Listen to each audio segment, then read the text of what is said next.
सबसे पहले तो प्रथम पूज्य देवता भगवान गणेश जी को नमस्कार है।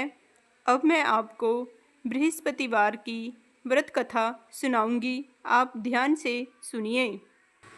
भारतवर्ष में एक प्रतापी और दानी राजा राज्य करता था। वह नित्य गरीबों और ब्राह्मणों की सहायता करता था। यह बात उसकी रानी को अच्छी नहीं लगती थी। वह ना ही गरीबों को दान देती, ना ही भगवान का पूजन करती थी और राजा को भी दान देने से मना किया करती थी। एक दिन राजा शिकार खेलने वन को गए हुए थे, तो रानी महल में अकेली थी। उसी समय बृहस्पति देव साधु वेश में राजा के महल में भिक्षा मांगने के लिए गए और भिक्षा मांगी। रानी ने भिक्षा देने से इनकार कर दिया और कहा, हे साधु महाराज, मैं तो दान पुण्य से तंग आ गई हूँ। मेरे पति सारा दिन धन लुटाते रहते हैं। मेरी इच्छा है कि हमारा सारा धन नष्ट हो जाए, फिर ना रहेगा बांस, ना बजेगी बांसुरी। साधु ने कहा, देवी, तुम तो बड़ी विचित्र हो। धन संतान तो सभी चाहते हैं, पुत्र और लक्ष्मी तो पापी के घर भी होने चाहिए। यदि तुम्हारे पास अधिक है तो भूखों को भोजन दो, प्यासों के लिए प्याऊ बनवाओ, मुसाफिरों के लिए धर्मशालाएं खुलवाओ। जो निर्धन अपनी कुंवारी कन्याओं का विवाह नहीं कर सकते, उनका विवाह करवा दो। ऐसे और भी कई काम हैं जिनके करने से तुम्हारा यश लोक परलोक में फैलेगा। परंतु रानी पर उपदेश का कोई प्रभाव नहीं पड़ा। वह बोली, महाराज, आप मुझे कुछ न समझाएं। मैं ऐसा धन नहीं चाहती जो हर जगह बांटती फिरूं। साधु ने उत्तर दिया, यदि तुम्हारी ऐसी इच्छा है तो तथास्तु।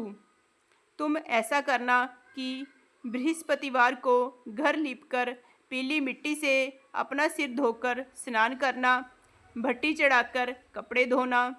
ऐसा करने से तुम्हारा सारा धन नष्ट हो जाएगा। इतना कहकर वे साधु महाराज वहाँ से अलोप हो गए। साधु के अनुसार कई बातों को पूरा करके रानी को केवल 3 बृहस्पतिवार ही बीते थे कि उसकी समस्त धन संपत्ति नष्ट हो गई। भोजन के लिए राजा का परिवार तरसने लगा। तब एक दिन राजा रानी से बोला कि हे रानी, तुम यहीं रहो, मैं दूसरे देश को जाता हूँ, क्योंकि जहाँ पर सभी लोग मुझे जानते हैं, इसलिए मैं कोई छोटा कार्य नहीं कर सकता। ऐसा कहकर राजा परदेश चला गया। वहाँ वह जंगल से लकड़ी काट कर लाता और शहर में बेचता। इस तरह वह अपना जीवन व्यतीत करने लगा। इधर राजा के परदेश जाते ही रानी और दासी दुखी रहने लगी। एक बार जब रानी और दासी को 7 दिन तक बिना भोजन के रहना पड़ा, तो रानी ने अपनी दासी से कहा, हे दासी, पास ही के नगर में मेरी बहन रहती है। वह बड़ी धनवान है, तू उसके पास जा और कुछ ले आ, ताकि थोड़ी बहुत गुजर बसर हो जाए। दासी रानी की बहन के पास गई। उस दिन गुरुवार था और रानी की बहन उस समय बृहस्पतिवार व्रत की कथा सुन रही थी। दासी ने रानी की बहन से अपनी रानी का संदेश दिया, लेकिन रानी की बड़ी बहन ने कोई भी उत्तर नहीं दिया। जब दासी को रानी की बहन से कोई उत्तर नहीं मिला तो वह बहुत दुखी हुई और उसे क्रोध भी आया। दासी ने वापस आकर रानी को सारी बात बता दी। सुनकर रानी ने अपने भाग्य को कोसा। उधर रानी की बहन ने सोचा कि मेरी बहन की दासी आई थी, परंतु मैं उससे कुछ नहीं बोली, इससे वह बहुत दुखी हुई होगी। कथा सुनकर और पूजन समाप्त करके वह अपनी बहन के घर आई और कहने लगी, हे बहन, मैं बृहस्पतिवार का व्रत कर रही थी। तुम्हारी दासी मेरे घर आई थी। परंतु जब तक कथा होती है तब तक ना तो उठते हैं और ना ही बोलते हैं, इसलिए मैं भी नहीं बोली।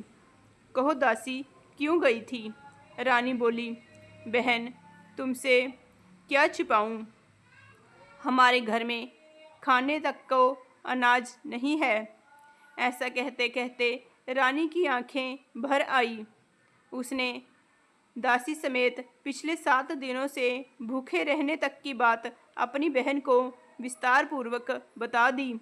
रानी की बहन बोली, देखो बहन, भगवान बृहस्पति देव सबकी मनोकामना को पूर्ण करते हैं। देखो, शायद तुम्हारे घर में अनाज रखा हो। पहले तो रानी को विश्वास नहीं हुआ, पर बहन के आग्रह करने पर उसने अपनी दासी को अंदर भेजा तो उसे सचमुच अनाज से भरा एक घड़ा मिल गया। यह देखकर दासी को बड़ी हैरानी हुई। दासी रानी से कहने लगी, हे रानी, जब हमको भोजन नहीं मिलता तो हम व्रत ही तो करते हैं, इसलिए क्यों ना इनसे व्रत और कथा की विधि पूछ ली जाए ताकि हम भी व्रत कर सकें। तब रानी ने अपनी बहन से बृहस्पतिवार व्रत के बारे में पूछा। उसकी बहन ने बताया, बृहस्पतिवार के व्रत में चने की दाल और मुनक्का से भगवान विष्णु जी का पूजन करना चाहिए।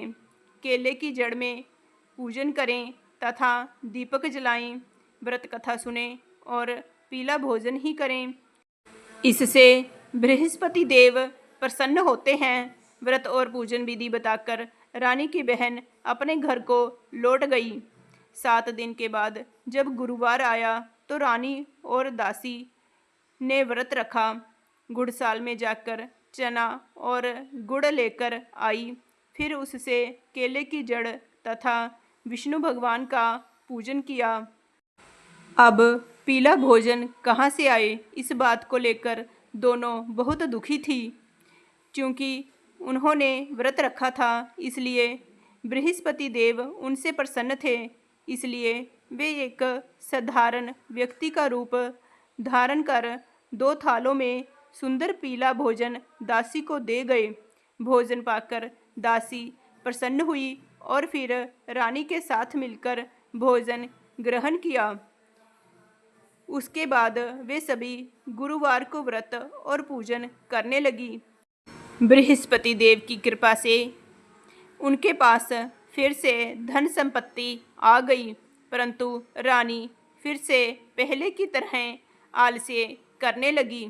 तब दासी बोली, देखो रानी, तुम पहले भी इस प्रकार आलस्य करती थी। तुम्हें धन रखने में कष्ट होता था, इस कारण सभी धन नष्ट हो गया, और अब जब भगवान बृहस्पति की कृपा से धन मिला है तो तुम्हें फिर से आलस्य होता है। रानी को समझाते हुए दासी कहती है कि बड़ी मुसीबतों के बाद हमने यह धन पाया है, इसलिए हमें दान पुण्य करना चाहिए, भूखे मनुष्यों को भोजन कराना चाहिए और धन को शुभ कार्यों में खर्च करना चाहिए, जिससे तुम्हारे कुल का यश बढ़ेगा, स्वर्ग की प्राप्ति होगी और पितृ प्रसन्न होंगे।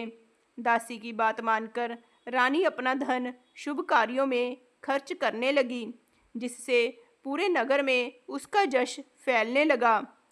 एक दिन राजा दुखी होकर जंगल में एक पेड़ के नीचे आसन जमाकर बैठ गया।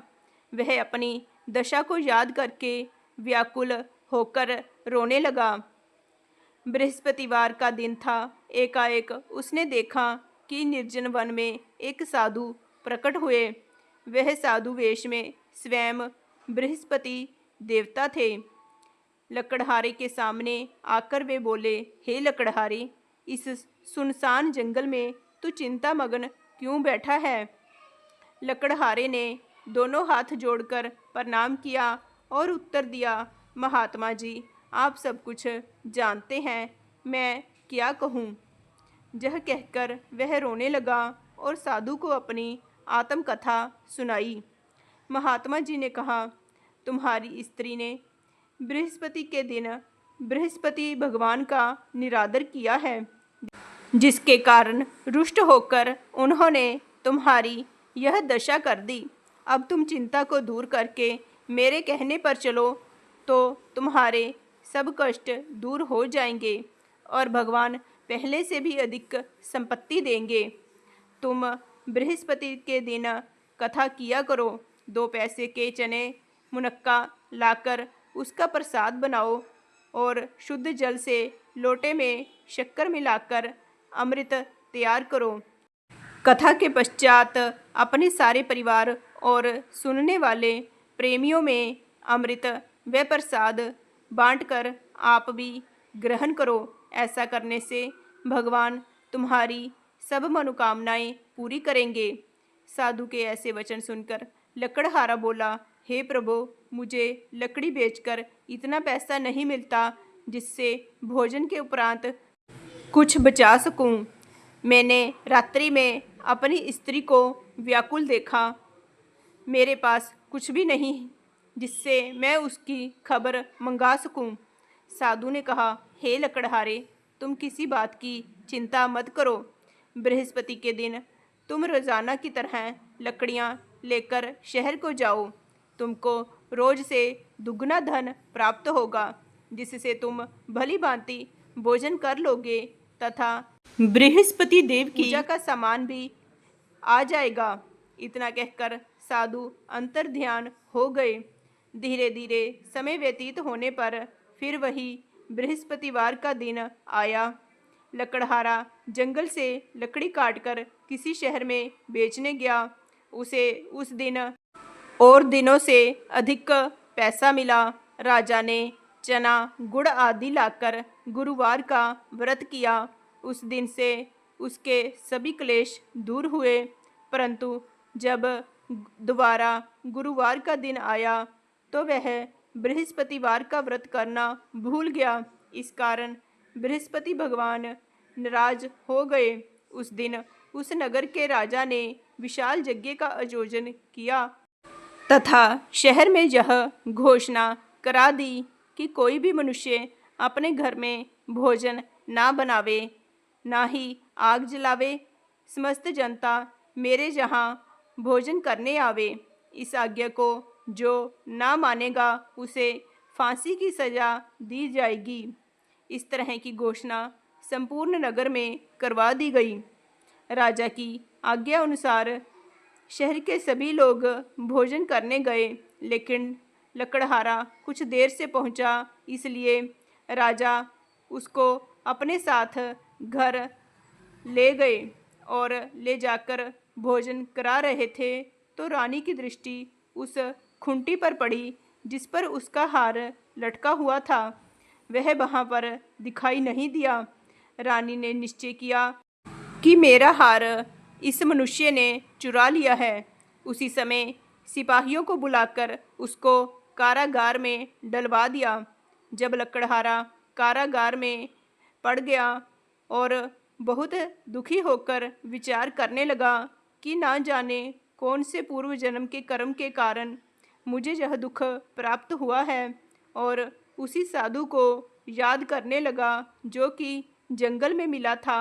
उसी समय तत्काल बृहस्पति देव साधु के रूप में प्रकट हुए और उसकी दशा को देखकर कहने लगे, अरे मूर्ख, तूने बृहस्पति देव की कथा नहीं की, इस कारण तुझे दुख प्राप्त हुआ है। अब चिंता मत कर।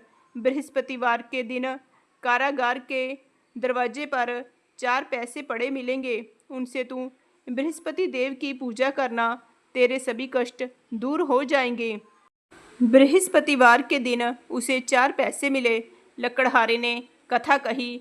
उसी रात्रि को बृहस्पति देव ने उस नगर के राजा को स्वप्न में कहा, हे राजा, तुमने जिस आदमी को कारागार में बंद कर दिया है वह निर्दोष है, वह राजा है, उसे छोड़ दो।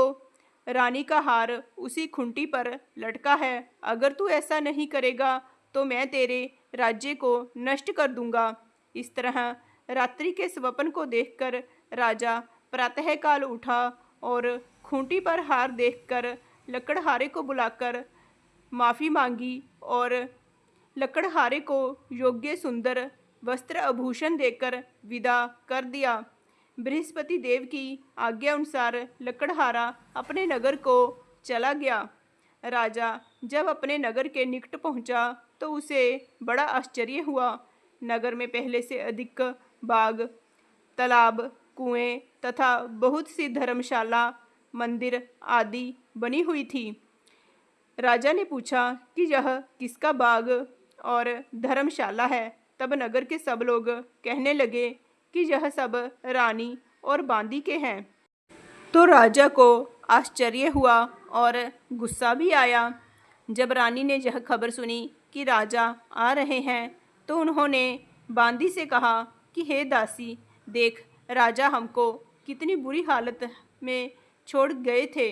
हमारी ऐसी हालत देखकर वह लौट न जाएं, इसलिए तू दरवाजे पर खड़ी हो जा।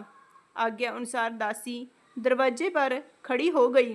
राजा आए तो उन्हें अपने साथ ले आई। तब राजा ने क्रोध करके अपनी रानी से पूछा कि यह धन तुम्हें कैसे प्राप्त हुआ है। तब उन्होंने कहा, हमें यह सब धन बृहस्पति देव के इस व्रत के प्रभाव से प्राप्त हुआ है।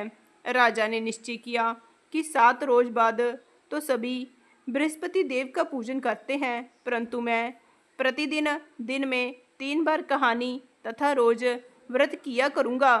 अब हर समय राजा के दुपट्टे में चने की दाल बंधी रहती तथा दिन में 3 बार कहानी कहता। एक रोज राजा ने विचार किया कि चलो अपनी बहन के यहाँ हो आवे। इस तरह निश्चय करके राजा घोड़े पर सवार हो अपनी बहन के यहाँ को चलने लगा। मार्ग में उसने देखा कि कुछ आदमी एक मुर्दे को लिए जा रहे हैं। उन्हें रोककर राजा कहने लगा, अरे भाइयों, मेरी बृहस्पति देव की कथा सुन लो। वे बोले, लो, हमारा तो आदमी मर गया है, इसको अपनी कथा की पड़ी है। परंतु कुछ आदमी बोले, अच्छा कहो, हम तुम्हारी कथा भी सुनेंगे। राजा ने दाल निकाली और जब कथा आधी हुई कि मुर्दा हिलने लग गया और जब कथा समाप्त हो गई तो राम राम करके मनुष्य उठकर खड़ा हो गया। आगे मार्ग में उसे एक किसान खेत में हल चलाता मिला। राजा ने उसे देखकर उससे कहा, अरे भैया, तुम मेरी बृहस्पतिवार की कथा सुन लो। किसान बोला, जब तक मैं तेरी कथा सुनूंगा तब तक 4 हरैया जोत लूँगा। जा अपनी कथा किसी और को सुनाना। इस तरह राजा आगे चलने लगा। राजा के हटते ही बैल पछाड़ खाकर गिर गए तथा किसान के पेट में बड़ी जोर का दर्द होने लगा। उस समय उसकी माँ रोटी लेकर आई। उसने जब यह देखा तो अपने पुत्र से सब हाल पूछा और बेटे ने सभी हाल कह दिया। तो बुढ़िया दौड़ी दौड़ी उस घुड़सवार के पास गई और उससे बोली कि मैं तेरी कथा सुनूंगी, तू अपनी कथा मेरे खेत पर चलकर ही कहना। राजा ने बुढ़िया के खेत पर जाकर कथा कही, जिसके सुनते ही वह बैल उठ खड़े हुए तथा किसान के पेट का दर्द भी बंद हो गया। राजा अपनी बहन के घर पहुंचा। बहन ने भाई की खूब मेहमानी की। दूसरे रोज प्रातःकाल राजा जगा तो वह देखने लगा कि सब लोग भोजन कर रहे हैं। राजा ने अपनी बहन से कहा, ऐसा कोई मनुष्य है जिसने भोजन नहीं किया हो? मेरी बृहस्पतिवार की कथा सुन ले। बहन बोली, हे भैया, यह देश ऐसा ही है कि पहले यहाँ लोग भोजन करते हैं, बाद में अन्य काम करते हैं। अगर कोई पड़ोस में हो तो देख आऊँ। वह ऐसा कहकर देखने चली गई, परंतु उसे कोई भी व्यक्ति नहीं मिला जिसने भोजन नहीं किया हो। अतः वह एक कुम्हार के घर गई जिसका लड़का बीमार था। उसे मालूम हुआ कि उनके यहाँ 3 रोज से किसी ने भोजन नहीं किया है। रानी ने अपने भाई की कथा सुनने के लिए कुम्हार से कहा। वह तैयार हो गया। राजा ने जाकर बृहस्पतिवार की कथा कही, जिसको सुनकर उसका लड़का ठीक हो गया अब तो राजा की प्रशंसा होने लगी। एक रोज राजा ने अपनी बहन से कहा कि हे बहन, हम अपने घर को जाएंगे, तुम भी तैयार हो जाओ। राजा की बहन ने अपनी सास से कहा। सास ने कहा, हाँ चली जा, परंतु अपने लड़कों को मत ले जाना, क्योंकि तेरे भाई के कोई औलाद नहीं है। बहन ने अपने भैया से कहा, हे भैया, मैं तो चलूँगी, पर कोई बालक नहीं जाएगा। राजा बोला, जब कोई बालक नहीं चलेगा तब तुम भी वहाँ क्या करोगी। बड़े दुखी मन से राजा अपने नगर को लौट आया। राजा ने अपनी रानी से कहा, हम निर्वंशी हैं, हमारा मुँह देखने का धर्म नहीं है और कुछ भोजन आदि नहीं किया। रानी बोली, हे प्रभु, बृहस्पति देव ने हमें सब कुछ दिया है, वह हमें संतान भी अवश्य देंगे। उसी रात को बृहस्पति देव ने राजा के स्वप्न में कहा, हे राजा, उठ, सभी सोच त्याग दे, तेरी रानी गर्भ से है। राजा को यह बात सुनकर बड़ी खुशी हुई। 9वें महीने में रानी के गर्भ से एक सुंदर पुत्र उत्पन्न हुआ। तब राजा बोला, हे रानी, स्त्री बिना भोजन के रह सकती है, पर बिना कहे नहीं रह सकती। जब मेरी बहन आएगी तुम उससे कुछ मत कहना। रानी ने यह सब सुनकर हाँ कर दी। जब राजा की बहन ने यह शुभ समाचार सुना तो वह बहुत खुश हुई तथा बधाई लेकर अपने भाई के यहाँ आई। तभी रानी ने कहा, घोड़ा चढ़कर तो नहीं आई, गधा चढ़ी आई। राजा की बहन बोली, भाभी, मैं इस प्रकार ना कहती तो तुम्हें औलाद कैसे मिलती। बृहस्पति देव ऐसे ही हैं, जैसी जिसके मन में कामनाएं हैं सभी को पूर्ण करते हैं। जो सद्भावना पूर्वक बृहस्पतिवार का व्रत करता है एवं कथा पढ़ता है अथवा सुनता है, दूसरों को सुनाता है, बृहस्पति देव उसकी सभी मनोकामनाएं पूर्ण करते हैं। अब मैं आपको देवगुरु बृहस्पति जी की वह कथा सुनाऊंगी। ऐसा कहा जाता है कि इस कथा को सुनने से सभी पाप नष्ट होते हैं और मनुष्य की सभी मनोकामनाएं पूर्ण होती हैं। अब आप इस कथा को ध्यान से सुनिए। एक बार देवराज इंद्र स्वर्ग में अपने सिंहासन पर बैठे थे। सभी देवता, ऋषि, गंधर्व, किन्नर आदि भी उस सभा में उपस्थित थे। तभी देवगुरु बृहस्पति जी वहाँ पर आ गए तो उनके सम्मान में सभी खड़े हो गए। किंतु उस दिन देवराज इंद्र अहंकारवश ना तो खड़े हुए और जैसे वो पहले उनका आदर करते थे वैसे उनका आदर भी नहीं किया। देवगुरु बृहस्पति जी ने इसे अपना अनादर समझा और वहाँ से चले गए। तब देवराज इंद्र को अपने किए पर बहुत दुख हुआ। उन्हें लगा उन्होंने देवगुरु का अनादर कर दिया है और देवगुरु उनसे रुष्ट हो गए हैं। उन्हें अपनी भूल का एहसास हो गया था। देवराज ने सोचा कि देवगुरु के आशीर्वाद से ही उन्हें स्वर्ग का वैभव मिला है, वो अपने क्रोध से सब कुछ नष्ट भी कर सकते हैं। इसलिए उनसे क्षमा मांगने का विचार कर देवराज इंद्र उनके पास गए। देवगुरु बृहस्पति जी ने अपने जोगबल से जान लिया कि देवराज इंद्र उनसे क्षमा मांगने के लिए वहां आ रहे हैं, किंतु क्रोधवश उनसे भेंट ना करने की इच्छा से देवगुरु वहां से अंतर्ध्यान हो गए। तब देवराज इंद्र को देवगुरु बृहस्पति जी वहां नहीं मिले तो वे निराश होकर वापस लौट आए।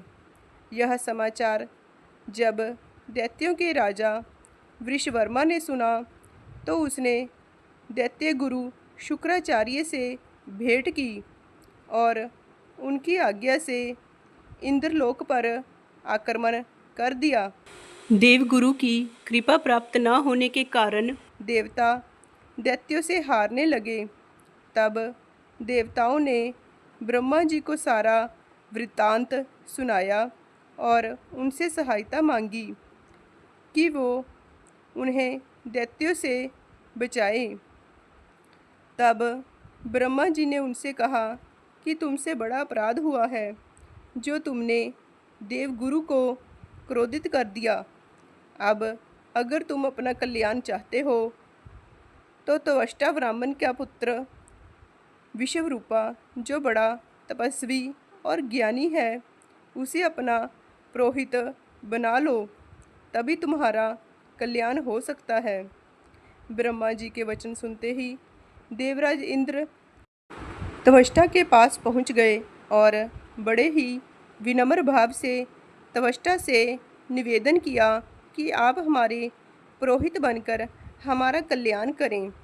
देवराज का निवेदन सुनकर त्वष्टा जी ने कहा कि पुरोहित बनने से तपोबल घट जाता है, परंतु आप इतनी विनती कर रहे हो तो मेरा पुत्र विश्वरूपा आपका पुरोहित बनकर आपकी रक्षा करेगा।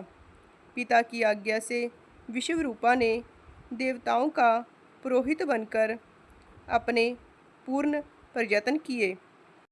प्रभु कृपा से देवराज इंद्र ने वृषवर्मा को युद्ध में परास्त करके सिंहासन को पुनः प्राप्त कर लिया।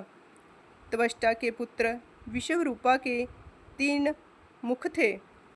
एक मुँह से वह सोमपल्ली लता का रस पीते, दूसरे मुँह से मदिरा और तीसरे मुँह से अन्न आदि का भोजन करते थे। देवराज इंद्र ने कुछ दिनों उपरांत विश्वरूपा जी से कहा कि मैं आपकी सहायता से यज्ञ करना चाहता हूँ। विश्वरूपा ने आज्ञा अनुसार यज्ञ आरंभ कर दिया। तब विश्वरूपा जी से एक दैत्य ने कहा कि तुम्हारी माता दैत्य की कन्या है, इसलिए हमारे कल्याण के निमित्त इस यज्ञ में आप एक आहुति दैत्यों के नाम पर भी दे दिया करेंगे तो आपकी कृपा होगी। विश्वरूपा दैत्य की बात मानकर यज्ञ में आहुति देते समय दैत्यों के नाम धीरे धीरे से लेने लगे। इस कारण यज्ञ करने पर भी देवताओं के तेज में वृद्धि नहीं हुई। देवराज इंद्र को जब सारा वृत्तांत पता चला तो उन्होंने क्रोध में आकर विश्वरूपा जी के 3 सिर काट डाले। मदिरा पान करने वाले मुँह से भंवरा, सोमपल्ली लता का रस पीने वाले मुख से कबूतर और अन्न आदि खाने वाले मुँह से तीतर बन गया। ब्रह्महत्या के प्रभाव से इंद्र का स्वरूप ही बदल गया।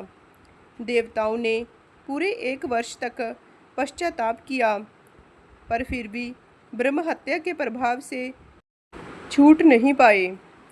तब सभी देवताओं ने ब्रह्मा जी से प्रार्थना की कि वह देवगुरु बृहस्पति जी को साथ लेकर उनकी सहायता करें। तब ब्रह्महत्या के पाप के 4 भाग किए गए, उनमें से 1 भाग पृथ्वी को दिया। इसी कारण धरती कहीं ऊंची, कहीं नीची और कहीं बंजर होती है।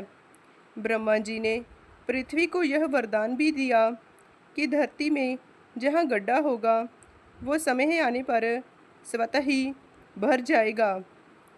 दूसरा भाग वृक्षों को दिया गया, जिस कारण उनमें से गोंद बहता है और गूगल के अतिरिक्त सब गोंद अशुद्ध माने जाते हैं।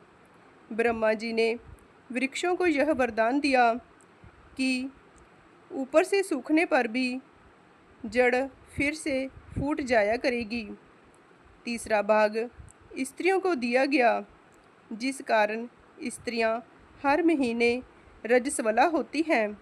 प्रथम दिन वो चांडालनी, दूसरे दिन वो ब्रह्मगातिनी और तीसरे दिन वो धोबिन के समान रहकर चौथे दिन शुद्ध होती हैं।